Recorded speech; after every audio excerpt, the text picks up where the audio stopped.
کی اس نشست کا عنوان زندگی آمد برائے بندگی، زندگی کی مقصدیت کو بیان کرنا ہے۔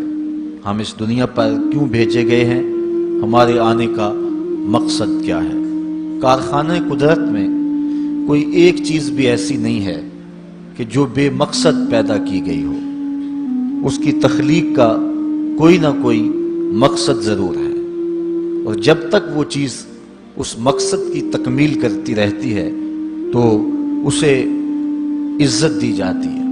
جب مقصد پورا کرنا چھوڑ دے تو اسے کوئی عزت اور کوئی تکریم نہیں دی جاتی۔ یہ مائک ہی ہے، اس کا مقصد ایمپلیفائر تک آواز پہنچانا ہے اور اس کے ذریعے سے یہ آواز آگے آپ تک پہنچ رہی ہے، لیکن اگر یہ کسی فنی خرابی کی وجہ سے اپنے مقصد تخلیق کو چھوڑ دے اور یہ ایمپلیفائر تک آواز نہ پہنچائے تو پھر اس خوبصورت جگہ پر اس کو سجایا نہیں جائے گا، اس کو یہاں سے اتار کر کے کباڑ خانے میں پھینک دیا جائے گا۔ یہ اب بہت قیمتی ہے اور بہت اچھی جگہ پہ اس کو مرتبہ دیا گیا ہے، لیکن پھر اس کی کوئی توقیر نہیں ہوگی۔ اسی طرح کائنات کی ہر شے اور ہر چیز اپنے مقصد کی جب تک تکمیل کرتی رہتی ہے تو عزتوں کی مسند پہ اسے بٹھایا جاتا ہے، اور جب مقصد پر عمل کرنا چھوڑ دے اور مقصدیت سے عاری ہو جائے تو پھر اس کی کوئی توقیر اور کوئی عزت نہیں رہتی۔ اللہ تعالیٰ جل شانہ نے حضرت انسان کو بھی کسی مقصد کے لیے پیدا کیا ہے، بے مقصد اس کو پیدا نہیں کیا گیا ہے۔ اس کائنات کے اندر چھوٹے چھوٹے جانور بھی بے مقصد پیدا نہیں کیے گئے، انسان تو مقصود ہے کائنات کا۔ یہ کیچوا جس سے مچھلی ہم پکڑتے ہیں، یہ سمجھتے ہیں کہ یہ فضول سی چیز ہے، لیکن جن کھیتوں میں کیچوا پایا جاتا ہے زمینداروں سے پوچھیں کہ وہاں زرخیزی بڑھ جاتی۔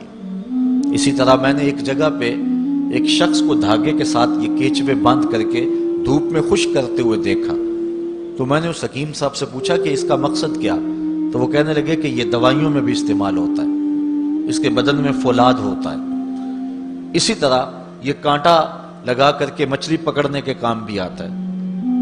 اتنا نحیف نزار اور کمزور جسم جس کے اندر ہڈی بھی نہیں ہوتی، اس کے یہ 3 فوائد بالکل ظاہر ہیں، اس کے علاوہ بھی بہت سارے فوائد ہوں گے جو ہماری نظر میں نہیں ہیں۔ اسی طرح یہ مینڈک جو ہوتے ہیں، یہ زمینداروں سے پوچھیں کہ آج کل چاول کی فصل کے لیے یہ کتنے مفید ہیں، اور یہ کیڑے مکوڑے پیدا ہوتے ہیں جو فصلوں کے اندر، ان کے لیے یہ کتنے بہتری کی ضمانت ہے۔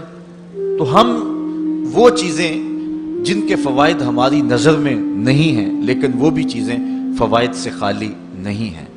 تو جب یہ کیڑے مکوڑے، یہ حشرات الارض، یہ مینڈک اور کیچوے، یہ بھی بے مقصد پیدا نہیں کیے گئے، تو جس کے گرد پوری کائنات کا چرخ گھومتا ہے اور جس کے لیے پوری کائنات کو تخلیق کیا گیا ہے، وہ انسان کیا بے مقصد پیدا کر دیا گیا ہے؟ اس کی تخلیق کا کوئی مقصد نہیں ہے؟ یقیناً اس کی تخلیق کا کوئی مقصد ضرور ہے، اس کی تخلیق کا کوئی مدعا ضرور ہے۔ اللہ تعالیٰ جل شانہ نے اس مقصد کو، اس مدعا کو قرآن مجید میں بیان فرمایا، ارشاد کیا وَمَا خَلَقْتُ الْجِنَّ وَالْإِنسَ إِلَّا لِيَعْبُدُونَ، ہم نے جن و انس کو اس لیے پیدا کیا ہے کہ وہ میری عبادت کریں۔ انسان کی تخلیق کا مقصد اور مدعا اللہ تعالیٰ جل شانہ کی عبادت کرنا ہے۔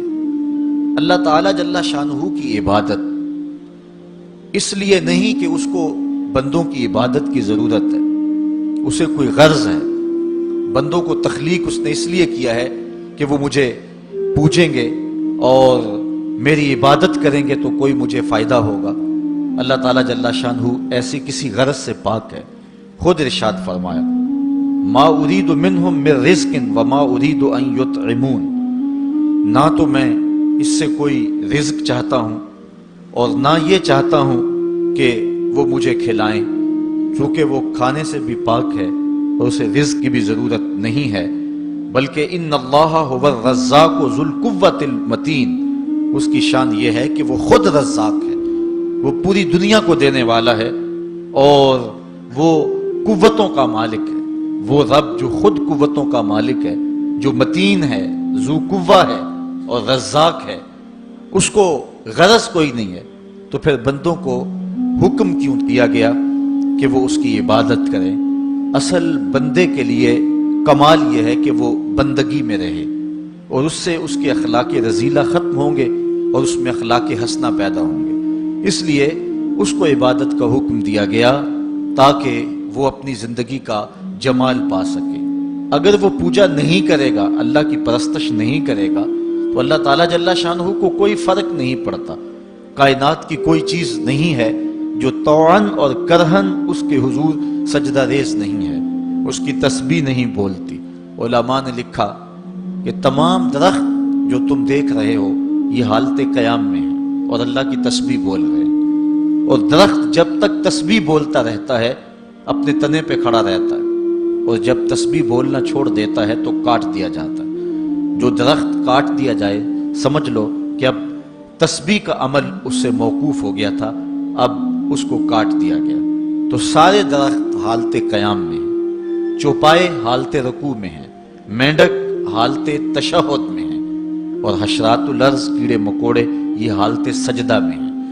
اللہ تعالیٰ نے انسان کو جو عبادت دی نماز کی صورت میں، وہ ان تمام صورتوں کی جامع ہے، ان تمام عبادات کی جامع ہے۔ درختوں کا قیام بھی ہے، چوپایوں کی طرح رکوع بھی ہے، مینڈک کی طرح تشہد و رکادہ بھی ہے، اور حشرات الارض کی طرح سجدہ بھی ہے، اس لیے کہ یہ انسان خلاصہ کائنات ہے اور تمام مخلوقات کا مقصود ہے، اور پوری کائنات کا چرخ اس کے گرد گھومتا ہے، اس لیے اس کی عبادت بھی تمام مخلوقات کی عبادات کے جامع ہونی چاہیے۔ اس لیے اس کو نماز کا حکم دیا گیا، اور یہ حکم ایک بار نہیں دیا، قرآن مجید کے اندر متعدد مرتبہ اسے نماز کا حکم نامہ دیا گیا۔ اس شخص سے بڑا بد نصیب کوئی نہیں جو اللہ کی حضور جھکنا نہیں جانتا۔ صبح سے لے کر شام تک کس کس کو سیلوٹ کرتے ہیں، روٹی کے چند ٹکڑے اور نوالے کمانے کے لیے کس کس سے ہنس ہنس کے بولنا پڑتا ہے، اور کس کس کے سامنے جو ہے وہ حاضر ہونا پڑتا ہے۔ ایک اللہ کے حضور نہیں جھکا جاتا جو کہ رازق ہے اور حقیقی مالک ہے۔ اللہ تعالیٰ جل شانہ نے قرآن مجید میں ایک مقام پر ارشاد فرمایا، یا ایھا الناس اعبدوا ربکم الذی خلقکم، اے لوگو اللہ کی عبادت کرو۔ کیوں؟ ربکم، وہ تمہارا رب ہے۔ یا ایھا الناس اعبدوا ربکم، اپنے رب کی عبادت کرو، تمہاری تربیت کرنے والا ہے، تمہیں درجہ کمال تک پہنچانے والا ہے۔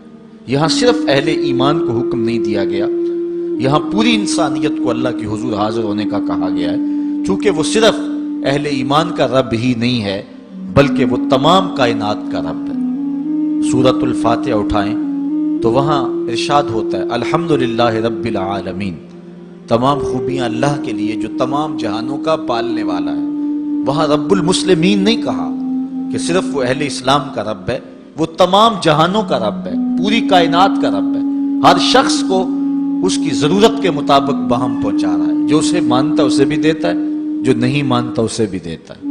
کبھی ایسا نہیں ہوا کہ اس کے حضور کوئی سجدہ ریز نہ ہوتا ہو اور اس نے اس کے رزق کے دروازے بند کر دیے ہوں، سورج کو حکم دیا ہو اس کے گھر میں روشنی نہ بھیجنا، یہ میرے نافرمانوں کا گھر ہے۔ آپ 3 مہینے بل نہ دیں تو واپڈا والے آپ کا میٹر کاٹ دیں گے، آپ بل نہ دیں تو گیس والے آپ کا میٹر کاٹ دیں گے، ٹیلی فون کا بل نہ دیں تو وہ تار کاٹ دیں گے، لیکن ساری زندگی کوئی اس کے حضور سجدہ ریز نہ ہو۔ کبھی اس نے چاند کو حکم نہیں دیا اس کے آنگن میں چاندنی نہ بکھیرنا، یہ میرے نافرمانوں کا گھر ہے۔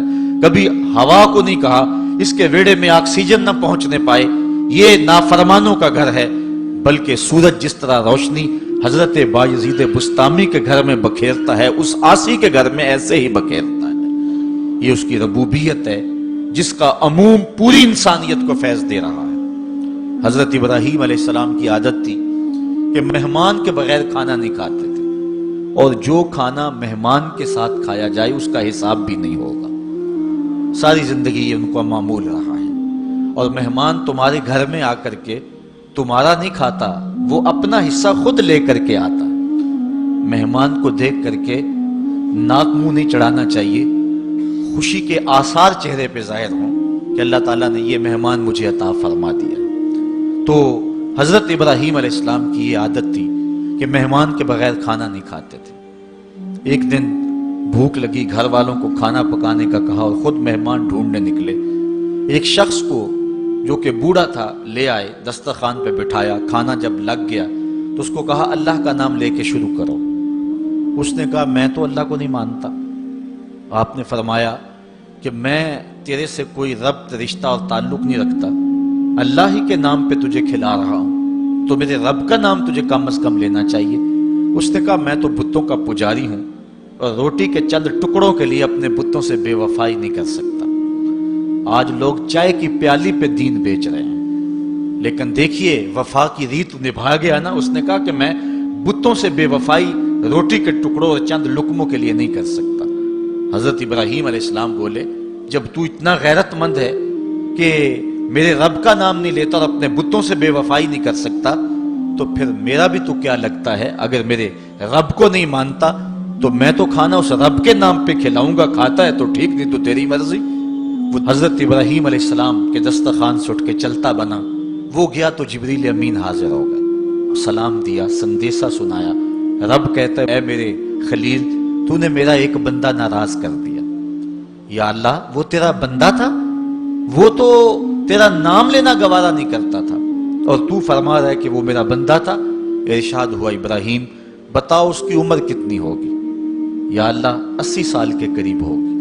کہا اتنا عرصہ ہو گیا نا میں اس کو رزق دے رہا ہوں، تم ایک دن نہیں کھلا سکے؟ اب حضرت ابراہیم اس کو ڈھونڈ رہے ہیں، وہ دور پہاڑ پہ جا چکا ہے۔ اس کے قریب پہنچے، کہا میاں کھانا ٹھنڈا ہو رہا ہے، جلدی آؤ۔ اس نے کہا ایک شرط ہے، تمہارے رب کا نام نہیں لوں گا۔ کہا نہ لینا آؤ۔ تو کہنے لگا لہجے میں اتنا گداز، اتنی نرمی کیسے آ گئی؟ تم تو کہتے تھے رب کے نام کے علاوہ کھلاؤں گا نہیں۔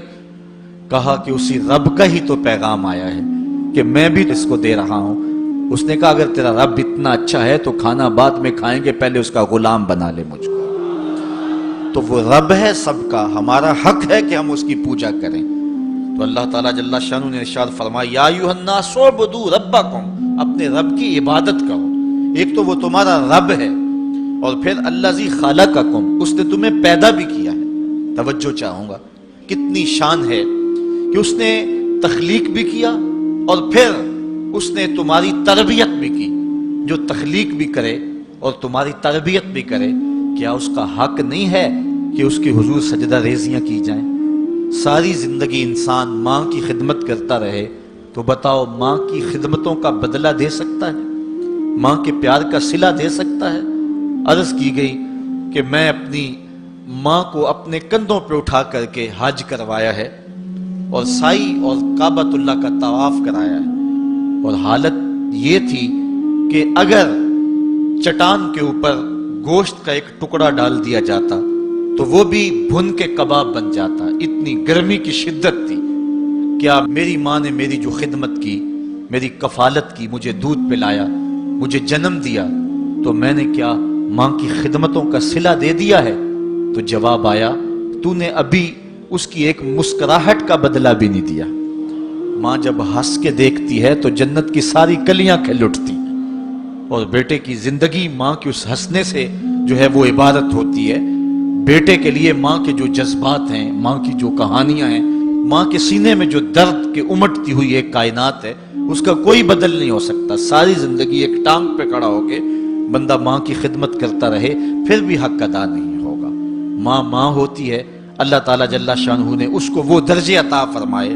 بیٹے کے ساتھ جو پیار ماں کرتی ہے بھلا کوئی کر سکتا ہے؟ کوئی اتنی محبت دے سکتا ہے جتنی ماں محبت دیتی ہے؟ ساری زندگی بھی انسان ان محبتوں کا بدل دینا چاہے تو نہیں دے سکتا، چونکہ ماں کے پیار کا کنارہ ہی کوئی نہیں۔ ماں کی محبت کی گہرائی اور گہرائی کو کوئی ناپ ہی نہیں سکتا۔ سمندر کے پاتال تک تو شاید کوئی پہنچ گیا ہو، لیکن ماں کے پیار کا کنارہ آج تک کسی کو نہیں ملا۔ کبھی دیکھا نہیں جب بچہ گھر سے نکلتا ہے تو دنیا کو عقل و بینش کا درس دینے جاتا ہے، لوگ اس کے ایک ایک جملے کے لیے کان لگائے کھڑے ہوتے ہیں، کوئی ایک لفظ بھی ضائع نہ ہو جائے۔ دنیا کے بڑے بڑے سکالر بڑی بڑی یونیورسٹیوں اور جامعات میں جاتے ہیں اور لوگ ان کی ایک ایک بات کو موتی سمجھ کے قبول کرتے ہیں، لیکن وہ جو زمانے کو زندگی کا درس دینے گھر سے نکلتا ہے، جب گھر سے نکلنے لگتا ہے، ماں دیہات کی رہنے والی ہو یا گلبرگ کی رہنے والی ہو، ماں اس کو کہتی ہے بیٹے سڑک دھیان سے عبور کرنا۔ جو دنیا کو عقل سکھانے جا رہا ہے اس کو اتنا ہی نہیں پتا کہ سڑک عبور کیسے کرنی ہے، لیکن یہ ماں کے پیار کا ایک روپ ہے، یہ ماں کی محبت کا ایک انداز ہے۔ اللہ تعالیٰ نے اس کے سینے میں دھڑکتا ہوا جو دل رکھا ہے اور تڑپتی ہوئی جو ممتا رکھی ہے، وہ ایک مثال بنی ہوئی ہے کہ کسی نے کسی کو کہا کہ میں تیرے پہ راضی تب ہوں گی کہ اگر تو اپنی ماں کا کلیجہ نکال کے لے آئے، تو اس بدبخت نے اپنی اس محبوبہ کی خواہش کو پورا کرنے کے لیے اس اقدام کی تیاری بھی کر لی اور جا کے ماں کا سینہ چیرا اور اس کا کلیجہ نکالا، اور اپنی اس محبوبہ کی خوشنودی کے لیے تیز تیز آ رہا ہے کہ میں اس کو دکھاؤں کہ میں نے یہ کارنامہ بھی سر انجام دے دیا اور یہ چوٹی بھی سر کر لی ہے۔ تو تیزی سے آ رہا تھا، راستے میں ٹھوکر لگی، جب گرا تو کہتے ہیں ماں کے کلیجے سے آواز آئی پتر چوٹ تو نہیں آئی ہے۔ یہ ماں کے پیار کا روپ ہے، یہ ماں کی محبت کا انداز ہے۔ دنیا والوں، ماں کی قدر کو ضائع نہ کرنا، ماں کے پیار کو اور اس کی محبت کا صلہ دے تو نہیں سکتے، لیکن ساری زندگی ماں کی نوکری کرنا اور اپنے باپ کی زندگی کے اندر کبھی بھی نافرمانی نہ کرنا، یہ سعادت مندی اور خوش نصیبی ہوتی ہے۔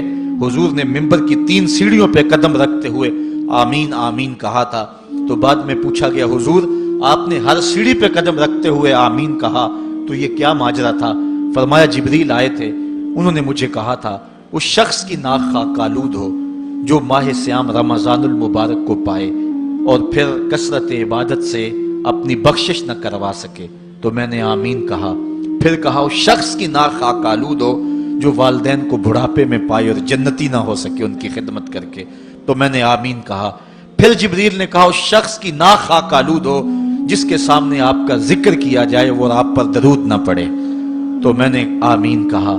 تو وہ شخص کتنا بد نصیب ہے جو والدین کو ناراض کر لیتا ہے۔ میں کہتا ہوں ساری کائنات ماں کے قدموں تلے ہے، بلکہ میرے محبوب نے جنت کو ماں کے قدموں تلے قرار دیا۔ الجنت تحت اقدام الامہات، جنت ماں کے قدموں تلے ہے۔ حضرت بایزید بستامی کہتے ہیں میں نے اپنی ماں کے آگے ہاتھ جوڑے، میں نے کہا امی تیرے حق ادا کروں یا اللہ کے حق ادا کروں؟ 2 ہستیوں کے حق مجھ سے ادا نہیں ہو سکتے، اپنے حق تو معاف کر دے، اللہ کو میں راضی کر لوں گا۔ ماں پھر بھی ماں ہوتی ہے، ماں نے کہا جا بیٹے میں نے اپنے حق معاف کر دیے۔ حضرت بایزید کہتے ہیں میں 12 سال جنگلوں میں گھومتا رہا،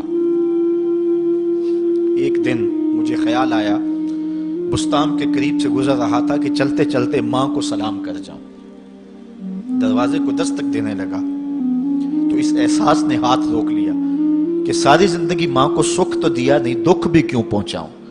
ماں اب سو رہی ہوگی اور میں دروازہ ناک کروں گا تو ماں اٹھے گی۔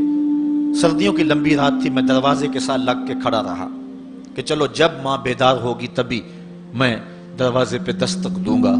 کہتے ہیں جب سحری کا وقت ہوا تو اندر سے جو نالی آتی تھی وہاں سے پانی آیا، میں سمجھ گیا کہ میری ماں تہجد کے لیے اٹھی ہے۔ کہتے ہیں میں دروازے کو دستک دی تو اندر سے آواز آئی بیٹا بایزید ٹھہرو میں ابھی آتی ہوں۔ مائیں بیٹوں کے دستک کے انداز سے بھی جانتی ہوتی ہیں کہ یہ میرا کون سا بیٹا دستک دے رہا ہے۔ 12 سال کے بعد دستک دی تھی اور ماں پہچان رہی ہے یہ کس بیٹے کے ہاتھوں کی لمس ہے اور یہ کس بیٹے کے ہاتھوں کی آہٹ ہے۔ بارسلونا کے ایئرپورٹ پہ کھڑا تھا، فلائٹ ابھی لیٹ تھی اور وہاں کوئی ہم زبان مل جائے تو غنیمت ہوتا ہے، تو مجھے ایک سمت ایسے محسوس ہوا کہ جس طرح کوئی منہ بولی پنجابی میں بات کر رہا ہے۔ میں اٹھ کے ادھر لڑک گیا تو دیکھا کہ وہاں کچھ لوگ پنجابی میں آپس میں گفتگو کر رہے تھے، میں ان کے پاس جا کے بیٹھ گیا تو وہ انڈیا کے لوگ تھے۔ میں نے پوچھا کہ آپ، تو کہنے لگے کہ یہ ہمارا دوست ہے، اس کو ہم الوداع کرنے آئے ہیں۔ تو میں ان کے پاس بیٹھ کے گفت و شنید شروع کر دی تو وہ شخص کہنے لگا کہ مجھے 27 سال 3 ماہ ہو گئے ہیں، میں انڈیا سے آیا تھا لیکن یہاں ایسے مسائل بنتے گئے کہ میں جا نہیں سکا۔ اس وقت میرا لڑکپن کا زمانہ تھا اور اب میرے بال بھی سفید ہو رہے ہیں تو میں 27 سال 3 ماہ کے بعد جا رہا ہوں، اور اس نے ساتھ کہا کہ پتہ نہیں میرے گھر والے مجھے پہچانتے بھی ہیں یا کہ نہیں۔ تو میں نے کہا میاں اور کوئی پہچانے نہ پہچانے، ماں تیرے قدموں کی آہٹ سے پہچانے گی کہ یہ میرے بیٹے کے قدموں کی آواز ہے، یہ ماں کے پیار کا روپ ہے۔ تو بندہ ساری زندگی خدمت بھی کرتا رہے، ماں نے پیار اتنا کر دیا ہوتا ہے، ماں نے محبت اتنی دے دی ہوتی ہے کہ اس پیار کا بدل انسان جو ہے نہیں دے سکتا۔ انسان تو دیکھتا ہے جب ہوش سنبھالتا ہے کہ میری ماں نے میرے سے کتنا پیار کیا، لیکن جب بندے کی ہوش نہیں ہوتی، ماں اس وقت جو پیار کرتی ہے، گندگی سے دھتڑا ہوا بچہ، اور ماں اس کو فرش سے اٹھاتی ہے، پہلے چومتی ہے پھر غلاظتیں دھوتی ہے۔ یہ ماں کے پیار کا روپ ہے، یہ ماں کے پیار کا انداز ہے۔ ماں کو بیٹے کے ساتھ اتنا پیار ہے، اور بندہ ساری زندگی نوکری بھی کرے ماں باپ کی تو پھر بھی خدمتوں کا صلہ نہیں دے سکتا۔ ایک شاعر ہوا احسان دانش، اس کی ماں بیمار ہوگی تو وہ خود اس کے کپڑے جا کے دھوتا تھا، تقریباً 1 کلومیٹر کے فاصلے پر نہر تھی، وہاں جا کے لباس دھوتا اور پھر دوسرا لباس لے جاتا۔ تو اس کی بیوی نے کہا کہ یہ خدمت میں سر انجام دوں گی، تو احسان دانش نے کہا تھا کہ ماں میری ہے اور یہ حق میرا ہے کہ میں اس کی خدمت کروں، اور یہ سعادت مندی میرے حصے میں آنی چاہیے، میں کسی اور کو نہیں دوں گا۔ یہ سعادت مندی ہوتی ہے اولاد کی۔ تو انسان جتنی مرضی خدمت کر کے ماں باپ کو راضی کرنے کی کوشش کرے وہ تو راضی ہوتے ہیں، بلکہ نالائق اولاد کے لیے ماں باپ کی دعائیں اور زیادہ ہوتی ہیں۔ تو انسان ان کی خدمت کا حق نہیں دے سکتا۔ ماں باپ کے اتنے حق کیوں ہیں؟ اس لیے کہ ماں نے بیٹے کو جنم دیا۔ اس پہ میں آپ کی توجہ چاہوں گا، اور آج کی اس گفتگو کا اس کو نقطۂ عروج بھی سمجھ لیجئے گا کہ ماں اتنا پیار کرتی ہے کہ جس کا کسی ترازو پہ تول نہیں ہو سکتا، اور اس کے پیار کا صلہ بدلہ ساری زندگی خدمت میں بھی گزار دیں پھر بھی نہیں دیا جا سکتا۔ اس قدر ماں کے حق کیوں ہیں؟ اس لیے کہ ماں نے بچے کو جنم دیا ہے۔ جس نے جنم دیا ہے اس کے اتنے حق ہیں، تو جس رب نے خلق کیا ہے اس کے کتنے حق ہوں گے؟ جس نے تخلیق کیا ہے، دست قدرت سے بنایا ہے، تو پھر اس کے کتنے حق ہوں گے؟ تو مجھے بتائیے اس شخص سے بڑا بدبخت کوئی ہو سکتا ہے جو اللہ کے حضور سجدہ ریزی نہیں کرتا؟ صبح کے وقت چڑیاں بھی اللہ کا نام لے رہی ہوتی ہیں، حشرات الارض بھی رب کا نام پکار رہے ہوتے ہیں، بلوں سے سر نکال کر جانور بھی اللہ کا نام پکار رہے ہوتے ہیں، اور اس شخص سے بڑا بد نصیب زمانے میں کوئی نہیں ہے کہ جو اللہ کے حضور جھکنا نہیں جانتا، جو اللہ کے حضور جو ہے وہ عبادت کا سر نہیں رکھتا۔ تو ارشاد فرمایا یا ایھا الناس اعبدوا ربکم الذی خلقکم والذین من قبلکم۔ انسان کے دل میں خیال آتا ہے کہ مجھے تو والدین نے مجھے پیدا کیا، تو فرمایا اب بتاؤ تمہارے والدین کو کس نے پیدا کیا؟ اگر کہو کہ ان کے والدین ہیں تو ان کو کس نے پیدا کیا؟ پھر ان کو کس نے پیدا کیا؟ بات حضرت آدم علیہ السلام تک چلی جائے گی، پھر حضرت آدم علیہ السلام کو کس نے پیدا کیا؟ تمہیں ماننا پڑے گا، انکار نہیں کر سکو گے کہ وہ رب ہے جو تمہیں پیدا کرنے والا ہے۔ ماں کے رحم کے اندر کون نقش و ونگار دینے والا ہے؟ کس نے گوشت کے لوتھڑے کو بولنا سکھایا ہے؟ کس نے چشم خانوں کے اندر روشن چراغ رکھ دیے ہیں؟ اور کس نے سر کے اندر ایک نشیط اور روشن دماغ رکھ دیا ہے؟ کس نے ہاتھوں کو پکڑنے کی قوت دی اور کانوں کو شنوائی کی طاقت دی؟ اور کس نے جو ہے وہ سونگھنے کی قوت اور قوت شامہ ناک کے نتنوں کے اندر رکھ دی؟ کون ہے جو ٹانگوں میں زور پیدا کرتا ہے؟ کون ہے جس نے چھاتی کو طاقت دی؟ کون ہے جس نے انسانیت کو احسن تقویم بنایا؟ انسان کیا تیرا حق ہے کہ مسجد کے قریب سے تو گزر جائے اور اللہ کا نمائندہ پکار رہا ہو حیا علی الصلاۃ حیا علی الفلاح، آجا نیکی کی طرف، آجا نماز کی طرف، اور تو جو ہے وہ اس کو سننے کے باوجود گزر جائے؟ ایسا ہو سکتا ہے کہ تو اس کے حضور آئے نہ، حاضر ہی نہ ہو؟ یہ بد نصیبی نہیں تو اور کیا ہے؟ اللہ تعالیٰ جل شانہ ہمیں اپنی عبادت کی توفیق نصیب فرمائے، اور یہ سعادت مندی ہے۔ اب عبادت کسے کہتے ہیں؟ عبادت کے کئی مفاہیم ہیں۔ ایک عام مفہوم عبادت کا پوجا اور پرستش کرنا ہے، اور یہ اللہ کے علاوہ کسی کا حق نہیں ہے، اللہ ہی کی پوجا کی جائے، اور کوئی اس بات کا استحقاق نہیں رکھتا کہ اس کی پوجا پاٹ کی جائے، ایک خدا کو پوجیں گے۔ دوسرا عبادت کا مفہوم یہ ہے اطاعت و فرما برداری۔ بندے کے لیے جمال اور حسن ہی بندگی ہے، وہ اللہ کے حضور اپنا سر جھکائے اس طرح کہ جو اس کا حکم ہے اس کو بجا لائے، وہاں سے سر نہ پھیرے، اور اس میں